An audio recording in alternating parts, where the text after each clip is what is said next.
I did this to myself. I do this to myself. Why do I do this to myself?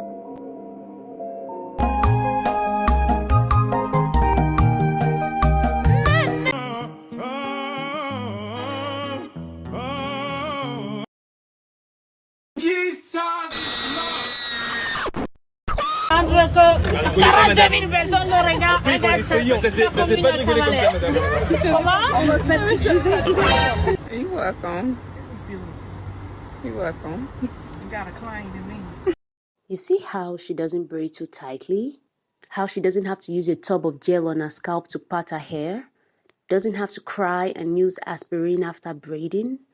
Very mindful, very cutesy, not an eyesore, very demure. Hello guys, it's Julie here. I have not been posting consistently because I was sick. Sick of seeing pictures and videos of your throbbing scalps and inflamed hairlines on the internet after getting off the salon chair. Now, I'm very convinced some of you have a pain kink, like you have a secret desire for baldness. In this 2024, so many people are still ignorant, and we cannot have that in the new year. Can we be serious for once? Oh my god.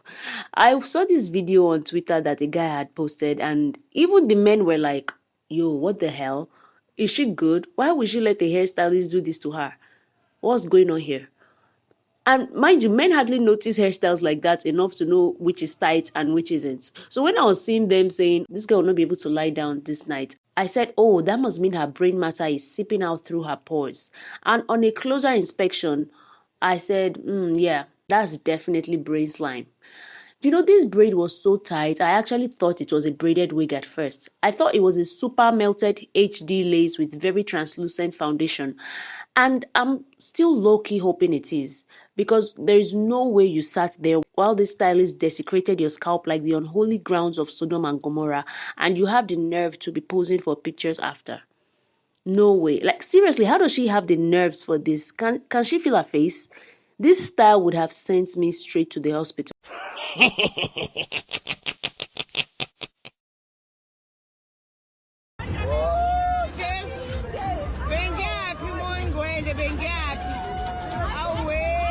There are some hairstyles you should not do. Honestly, I still think it comes down to the stylist's method. People's automatic response to faux lock is that they hurt or are supposed to be painful and stiff on the first day. Now, I'm not a professional hairstylist or anything, but I've done them on myself a couple of times and on friends, and they have never had people rolling and calling for their lord to save them. It's not because I'm the best hairdresser in the world. I just do hair like I actually have a conscience.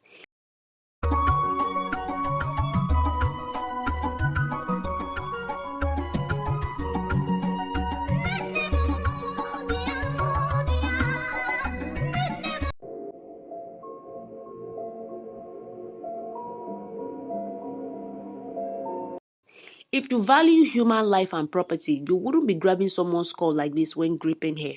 You have her looking like a malfunctioning Medusa. Her hair is throbbing so bad it looks like she is turning to stone. I just don't get it. You sit through the entire hairstyle, pay in full, and probably gas the stylist up, then go home and start sobbing.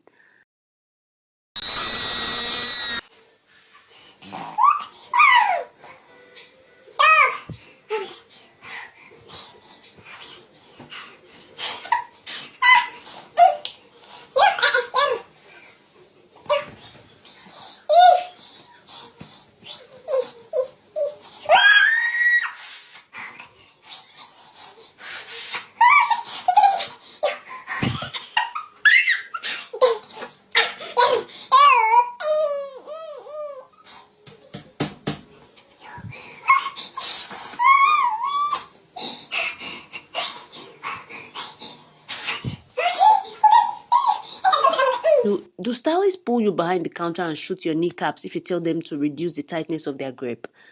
I don't understand, because I never stop asking the stylist to make their grips a little less tighter on the few occasions I do go outside to do my hair. I will be as dramatic as possible and make you feel bad, because you're not about to have me popping painkillers when I get home over some knotless braids. This is what is killing your hair, people. You are doing irreversible and irreparable damage to your hair if you continue to do this over time. Then saying your hair is not growing because you are black after doing all this to your hair is crazy. Is this a social experiment at this point? No, it has to be. Like, let me do this to myself to see what happens and how people react. Because how do you sit through this? Did someone force you to do this? What's going on? Now look at this. Just shave the entire head when you want to take down the hairstyle, because there is no point attempting to loosen this. It's all going to come off anyway. Your entire hair is coming off with this style, so just shave it off with a lawnmower. Talking about this is what I call being patient. No, baby, this is the quickest way to become a patient in a hospital with the migraines you'll get from doing hairstyles like this. I never understood the reason people did 1 trillion braids or whatever they are called. As a stylist, if a client comes to you for this hairstyle, why isn't your first instinct to call the police? Police! Police! Help! Police! Help! Police! Help! No, seriously, because this is self-harm. Because what do you mean? So you braid this thing for like 6 days straight or what? Except you plan to shave your head and start afresh afterwards. I don't understand why this style is something you would think of doing. I think this is the smallest you should attempt going if you want to get micro braids or micro anything. And takedown has to be extremely gentle. Even at that, you're still very likely to lose a lot of hair, simply because the parts are too light to handle the weight of the extensions you are adding. Especially when it's canacolon straight braiding hair. They are going to weigh down your hair and have a lot of hair come off with the attachment when you take down the hairstyles. And of course, your hair will mat up and attempt locking in the weeks that you have the hairstyle in. So yes, you will lose hair. There is an epidemic of super tight braids that has been going on that people are desperately trying to normalize, and I will not stand for it. Why? It makes no sense. Why can I see your veins and innermost desires through your parts? This should not be legal. And then we have so much hair damage happening to Black and African women, and then people chalk it up to, well, God just didn't bless us Black women with long hair. He gave that to our Indian sister. Like, people actually believe that Black women are not supposed to have long or healthy hair. Well, yes, Indian women do have thick, long, lush hair, but do you want to bet that that wouldn't be as common if they were having their hair follicles and frontal lobes being ripped out on a weekly basis in the salons right from infancy? Indian women have meticulous routines for keeping their hairs healthy. They have so many Ayurvedic recipes that they pass down from generations in order to keep their hairs beautiful and shiny. And then there is you, trying to get your struggle braids in and killing your scalp in the process, unable to comb your own hair without having a meltdown, made to believe your hair was inferior from birth and having you give up on it too early. There is you holding back tears in the salon because your mother didn't raise no punk. Meanwhile, the distance between two braids in your cornrow hairstyle have been getting farther and farther away from each other like two like poles of a magnet. There is no reason I should be able to see veins and scabs of skin in between your braids after getting them done. And I mean scabs of dry, wounded skin that just fall off when you touch it. Like, why? Why are we normalizing this? This is why y'all babies is bald-headed. This is why y'all babies is bald-headed. And this is why y'all babies are bald-headed. And this is why some of y'all kids cannot grow hair until way later on in life after they've repaired all the fucking damage you have done to their follicles and their scalp. There is absolutely no reason, and I do mean no reason, why you need to be putting that much tension on a baby's scalp. Let the baby be bald-headed. My daughters were both bald-headed all around here. And now at 3 and 4, they have so much hair. I have to schedule an entire weekend just to do hair because I allowed their hair to breathe and grow. Scalp health is one of the most important things when it comes to hair growth. Y'all are ruining that baby's follicles. And y'all think I'm lying? Look at that. I'm telling you, it was bald basically all around here. Like, she started with a full head, and then I don't know what be happening to kids' hair, but it just, some parts of it fall out or don't grow in fully when their scalp stretches. I don't know. But that's what it looked like. I think she was probably like 6 months around this time. And I'm going to show you her now. And there she is now. You can't even see the full glory of her afro because, shrinkage is a thing. But look at them, both of them, full heads of hair. And I left their scalps alone. Wash it, moisturize, and detangle. That's all you got to do. Just keep it clean and moisturize. That's it. That is it. I think hair being a painful experience is so normalized among Black women that it's sad. From childhood, many girls already have it as a trigger response to begin to weep when it's time to go get their hair done. And the adults around them just ignore them or chalk it up to, oh, she's just being dramatic. She's just too tender-headed. No matter how you do her hair, she's going to cry. This translates to, I went through the same thing when I was her age and look at me. I turned out fine. Well, no, Patricia. You have a bald spot in the middle of your head. You've been heavily dependent on relaxers your whole life. You're only 30 and you can't leave the house without a wig on. That's not normal. Look at this video of this child having her cerebral cortex snatched through her scalp.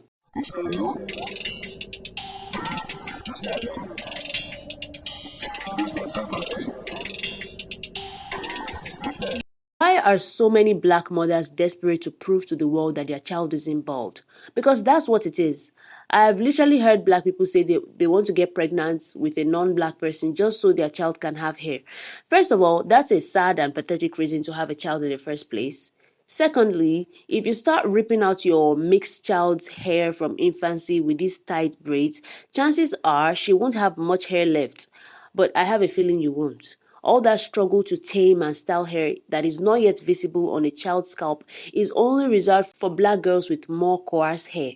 I'll even go out on a limb and say that Black mothers who live in predominantly white environments are embarrassed by the hairs growing out of their child's heads, and that's why they are so quick to want to tuck it away. I mean, all that work to pass off wigs as their own hairs, only for their child to pop out with quote-unquote not so good hair. Oh, they have to hide the evidence, and very quickly too. Putting all that gel and creams in the scalp of a child that can't talk yet and calling it a protective hairstyle is diabolical. Jail. Go to jail. Because why is your child's head inflamed and red and she's wailing in the salon, but you are laughing about it and saying she's just dramatic and tender-headed? I saw comments from teachers saying these kids would cry in class because their hair was so painful. That's so sad. Even when these children grow up, they still have terrible relationships with their hairs. Many Black women start speaking negatively on their hair from childhood. They don't believe you can grow. They think it's hard, painful, and difficult because that's all they grew up knowing. And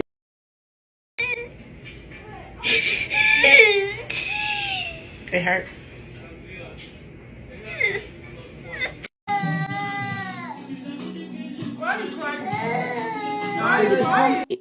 they become nuisances on the internet that write epistles and make videos about hating their fussy hair that we all have to become forced to listening to. You see how it all begins from home? There are some people that genetically can't grow hair or have a certain pattern of hair loss or baldness, but I'll tell you now, that's not as common as you guys so badly want to believe. It's not genetic for your hair to not grow properly. It's hair damage that started at a very tender age. Because I see the complaints and I see the excuses. Most Black women do not have long hair. They do not have long natural hair. Black hair does not grow. It does not grow at the same speed as other races. If you are one of the unicorns where you can cut your hair one day and in 2 months or 3 months you got inches, you know you're a rare breed. When we cut our hair, that's it. It's going to take a little while for it to grow. Damage or undamaged. Drinking water or not. These are all lies. Yes, Asian hair, for example, tends to grow the fastest genetically. It can grow up to 0.8 inches per month. Each strand of hair also have a thicker diameter that makes it less likely to be prone to breakage, whereas African hair has a growth rate of about 0.2 to 0.6 inches per month, which can amount to growing about 5 to 6 inches of hair per year. Because African hair strands are much thinner, it's more susceptible to breakage. So yes, we do have our own unique hair type, but it does grow and it doesn't have to be a painful experience if you know the right things to do. You did this shit. You did this shit. A bitch ain't gonna know how to motherfucking act. I get my fucking lashes. God damn it. Shit. Now I'm gonna be swinging my hair for no motherfucking reason. Like, you called me when? What you said? Thank you, girl. You're welcome. This is beautiful. You're welcome. You got a claim to me. You got a claim to me. And for some, it's a case of no pain, no gain. I don't think this woman has nerve endings anymore. She can't feel a thing. The hairstyle gave her natural anesthesia. And this hairdresser that's filming this and laughing is going to hell. She should be exactly what this woman's t-shirt says, which is sorry. The way this woman is laying all those compliments thick is telling me that she's going to go and cry in her car when she leaves till her throat hurts. She will fog up all the windows crying, rage calling her friends and placing a curse on the hairdresser. I'm so serious. So I'm taking her reaction with a grain of salt. It looks like the braids were crocheted right into her scalp, like those tiny plastic Barbie dolls I used to have as a kid. You know, like when you undo the pony and there's this huge gaping smooth expanse of plastic skin in the middle. Oh, I hate to say it. That's what this hairstyle is giving. Nah, this hairstylist will wake up as a cockroach tomorrow. Bet it. This woman's child will scream as soon as she walks in the door and they'll begin to plot on the stylist's downfall. I can just see it happening. Because what do you mean? I feel like this is a skit. This has to be a skit. My goodness. If you want thick, beautiful, healthy hair that you are proud of, please avoid hairstyles like these. For one, it's not worth it. You want to look cute for 2 weeks that you risk having permanent hair damage. For another, these styles are not cute. I don't want to have to see my reflection on your shiny parts when you walk by. Have you noticed that it's hairstyles that don't threaten to send you to the ER that usually end up looking the cutest? Whenever I do hair and it causes me pain or discomfort, they are usually ugly. I hate them for like 2 weeks into the style. But when it's cute right from the jump and I usually don't feel pain. It's like destroying your hairline all for nothing. All that pain and what's the gain? To look like a rag doll? Please, my sister in Christ, please, please. I want better for you. And I want you to want better for yourself. Know when to threaten hairstylists and when to run for your life. But no, you will sit there, you'll receive all that pain, and then you'll cry when you get home, and then you still take down that same hairstyle by 2 a.m. So what's the point? Now you have no money and no hairline. Your hair is likely to be destroyed because of your own choices and practices rather than genetics. Make better choices and stop allowing this. This should be a crime against humanity. Oh my goodness. I have a headache just from seeing all these hairstyles. Anyways, that's the end of this video. I hope to see less of this. Please share this video to who needs to hear this and save a sister's hairline and sanity. It's not by force and it's sure as hell isn't normal for you to be popping pain medication when you get home after making your hair. Please, let's not normalize this. The edges of our kids depend on this.